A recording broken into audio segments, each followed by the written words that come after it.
Holy Spirit, come in, change our hearts, Lord, fill me. Holy Spirit, we welcome you. Come and change, Lord, the atmosphere.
Le alo ma le anganga paia.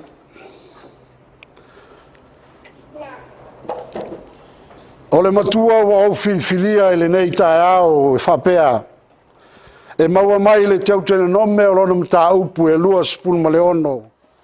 A o lona whai upu e sefulu ma le tasi. E whapea lona whai tawina. Ia e oli fo i mea le lei malava. ua foaina mai e Iova lo ua tua ia te oe, ma lou a inga, ma lo sa le vi, ma le tangata ese o ia te oe. O le autu o lo whamamafaina i le nei tai ao, le tusi whaitau aso le Kalesia Methodist Samoa, e whapea, ia afua i le loto mea sili mo le atua. O le ale mawhai o no autala noa, a wā ua aunga le nei whamoe moe, i le ulua ia so sa o le masina, ua atofaina e le tele o e Kalesia, e whai ma masina whai taulanga, po o aso whawhetai i le atua, i lona anga le lei. Ai peitai, wa uva ai i to tonu o le tusi whaitau o Teuteronome, ma au mai tauina ai, o lo ta oto ai se au tu whapea, o le tāpenanga le atua mo oe mau. E tusa o le tāpenanga le atua ia Israelu, ina ia ulu fale kanana, e whapena foi lona tapena ina, o lana whanau ke usiano, ina ia ulu fale i le langi, ua umao na ia saunia. Whai mai se whamtalanga, o le whina wina e le mātua o le soifua, o ona alo ma whanau, e tasi lona whamoe moe, ina ia ola fia, ma ola manuia. E afu ai lana o inga, e lana sasa, o lana whaatonu, o lana tausi, o lana whapelepele, o lana whawhanga, o mea lava nā, o lo au fia i tutonu, o lea lofa whamatua, ma lona nau ta inga whamoe moe, ina ia tūlai mai lana whanau, po se atali, po se awhine, i manuia o lea tua, ai le ngata i lea o lona soifua. Whaiwai lea o le tāmatua, e whai ai o ia ma whiawhianga, i to tonu o le ainga, i to tonu o le lotu, po lau whai au, ai le ngata fo i lea, o ana wo. E whape nase ata, lea e ta oto i to tonu o Teuteronome, e peo na tātou whaitawina. Whai mai, e whamamafa e nisi, o le taulanga na whaasino e le tua, ma whaatonu e le tua, ina ia osi ai, le nganga whawhetai le tua, i lona lawe ina o le soifua o Israelu, mai ai kupito se ia o mai i kanana. Whai mai leo le whamtalanga, o te peo na autala noa, o le tape nanga le tua mo Israelu, po lana tape nanga mo oe, o lo ta oto ai mea e tolu. Mua, e ta pena e le tua, le mea matango fie, ma le lei mo oe. Lua, e ta pena e le tua, ina ia vi ia ai le tua soifua. Tolu, e ta pena e le tua, ina ia e fia, ma maua pea lona lava vi inga. O mea mai tolu, o lo ta oto ma sau whaitau, i sou whatau waa i le tusi o Teuteronome, o lo whatonu ai e le tua, i lana whatonunga lona nuu, a e tau nuu i le nuu, ua fola ina i le tua mo oe, ia e au mai, mea ua wha polo, ina ia ave i le whatawhaitaulanga, ina ia ave i le whaitaulanga, ma e wha leo ina, ua ou tau nuu i le nuu, sa fola ina e lo ua tua. O lona winga la, o lo ta oto ai maafi ai, se fina ngalo le tua, mo lana whanau ke usiano, a o ina tātou tau nuu i le langi, ia tātou ave le whamanu, ma le whawhetai le tua, ono lona asa ina, o le vao filifili sa vali mai ai, lana whanau i le loto le angasala, e peo na tupu ia Israelu, mai ai kupito se ia o lava i kanana. E whapena se vavai, a le whailaunga i le nei tai au. Ma au fesili ai, o whape I lau sila sila I lau soifua ma so wola I le tapena ina I le atua o lau lumanai. E tali ali tangata ia. I whamanuianga ua ewa ai ma tātou mata iai. Pea tātou tilo I le sisio manga o loa tātou iai nei. Sa tātou tutupu mai I le vao I Samoa. Sa whaingatao na maua se mea ai. Whaingatao le soifuanga. Pei tai wa ta pena I le tua Australia. Mo lau soifua mo lau ola. Se o tātou sapi ai I ona manuia. Whai mai le whamtalanga. E tātou te tala noa I le tala. Whamtala ina I le tusitala o Teuteronome. Le vi inga ma le whamanu e ave I le tua. Ai olo iai, o te manao I le ia tātou wat ai. I le nuu, po ole no fuanga, po ole tapenanga, whamatua whaitama le tua, na tapena ai le lumanai mo I tātou. Fa mai le whamtalanga, I le whai upu mua e o I le whai upu e wha, o le Teuteronome. O lo whamatala ai, le ato I e tumu I fua wha polo, pa ulu ai fua e ave I le tua.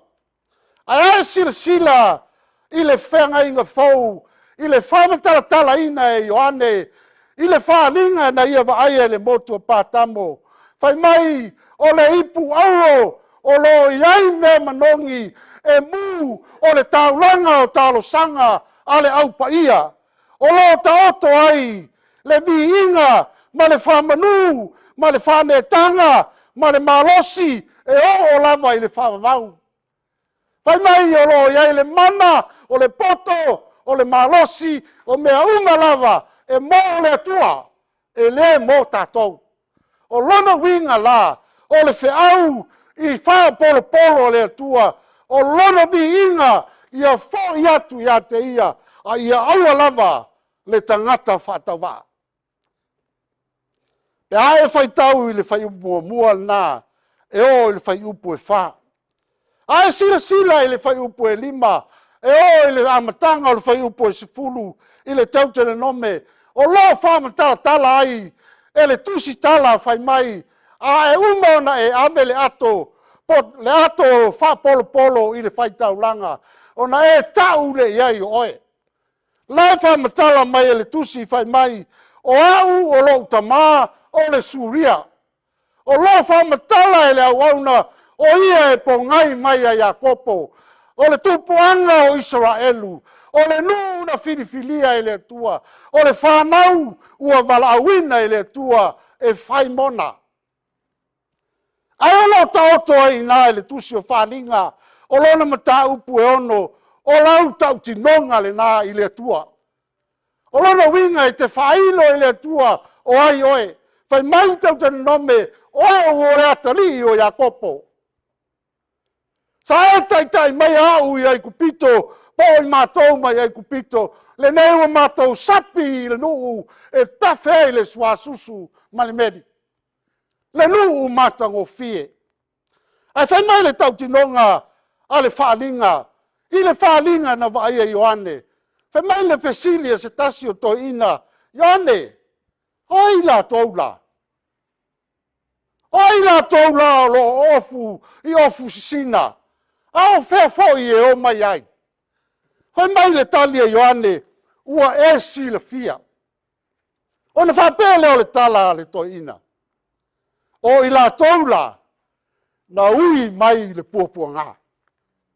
Ai peitai, ua uma o na tā ina o lato ofu, I le toto o le tomai mamoe, o Yesu ke riso lea, ua tā ua mioton wina ai I lato. Israelu o le nuu, ua filifili e le tua e whai mai mona.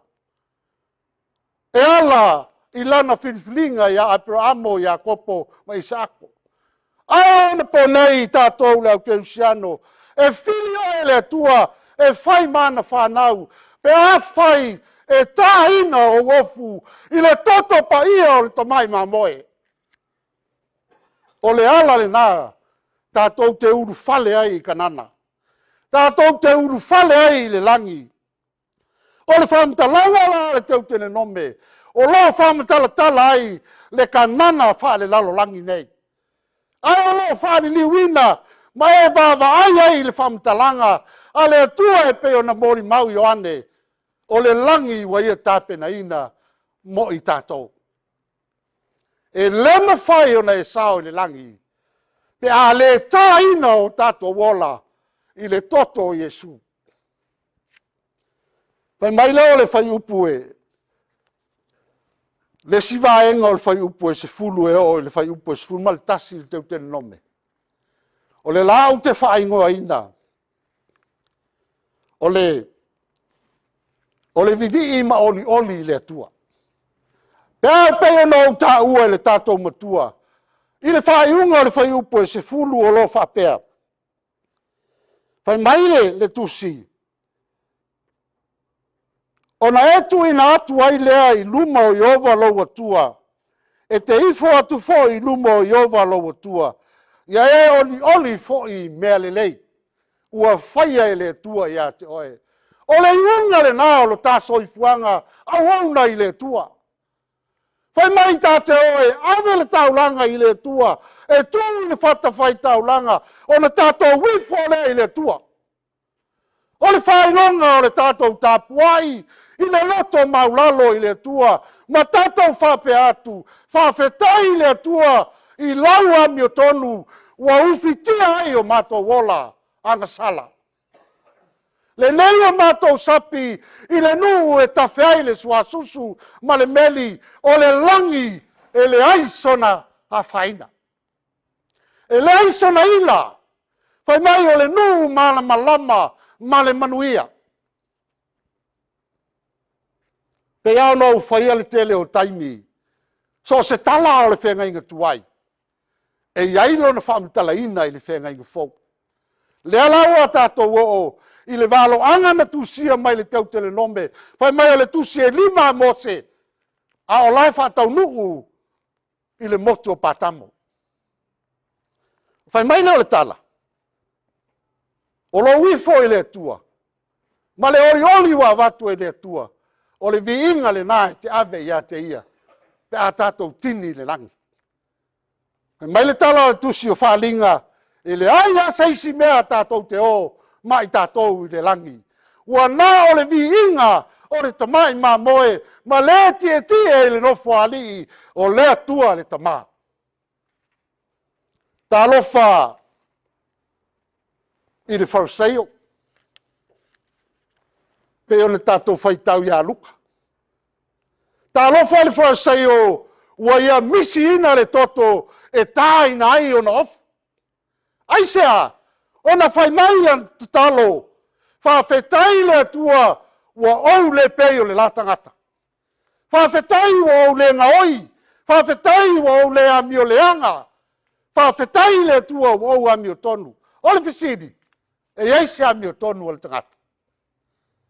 Whai mai le tusi salamo. E le aisi ami o le lei. E lea I lava se tasi. Salamo e 5 mal tolu whai upu e tonu. Ai whai mai paulo I le tusi o Roma. A wāwanga sala tangata uma. Ma ua le o I le viinga mai le tua. E le aisi ami o tonu. E lea I lava se tasi. Tasi na whamanuanga. Ua misi e whausaia. O lona winga o lea whamtalanga. A whai o e tau tino. E le aisa wanga sala. Pe ete ami o tonu. O te manao e whai loa ia te oe. E le whai mo oe le rangi. Aisa. E le eta ina I le toto. Loula ei. Pe ete le ofu. I le ofu sina. Ua ta pena ina e le atua. Whai maile te lona.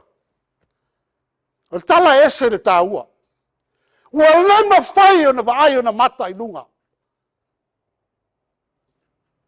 Aisea. E maa I le atua. E whewhe I le atua a mi o tonu. E whewhe I le atua ma tautia. Aisea. Ua na langona ina o ia o le tangata anga sala. Whai mai leo le tala. Punou ma pōpōlo na whatawhata. Le atua e. alofa mai tangata angsala. O te mana o fo e whai loa ia te oe. Lau tau tinonga lea e pe ona whai mai o Teuteronome o au o lea te li o Iakopo. A o le tau tinonga le te lona o au o le tangata angsala. Ina ia, tā ina o tātou la ei i le toto pa ia o Jesu Keriso. A whai tātou te ami o tonu, e le aise mea e tā ina ai tātou, a wālo tātou ami o tonu. A whai tātou te angsala, ona whao ngā leo le maliu o Keriso, lona toto sa sa mai e wha ami o tonu ai i tātou, i le tātou soifuanga au auna i le atua. Whanau o le atua le nei taia. Awa nei ngalo le alofo le atua.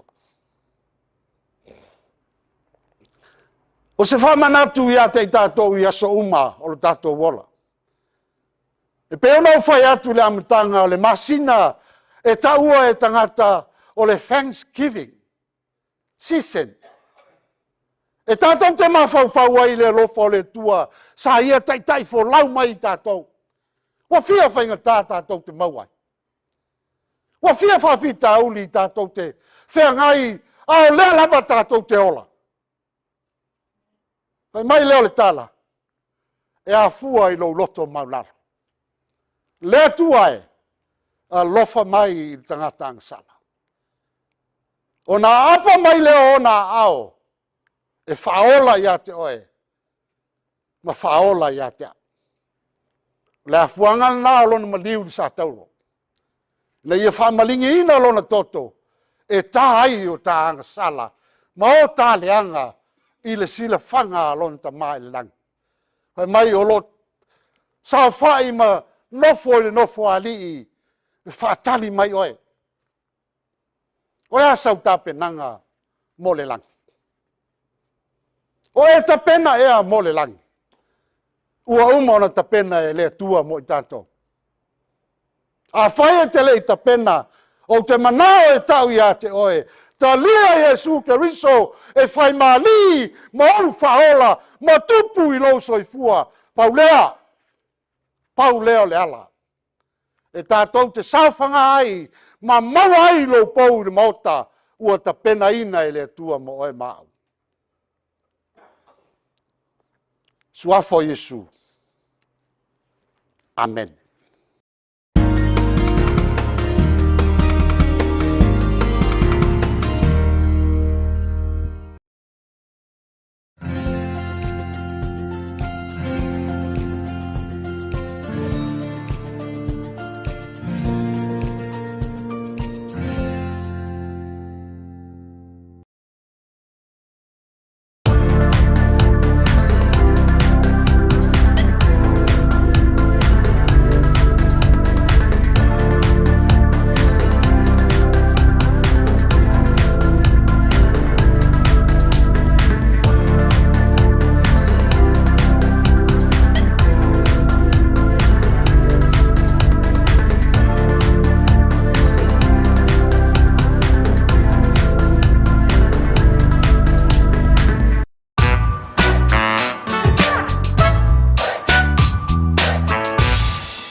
Change our hearts, Lord, fill me. Holy Spirit, we welcome you. Come and change, Lord, the atmosphere.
We're calling on you today.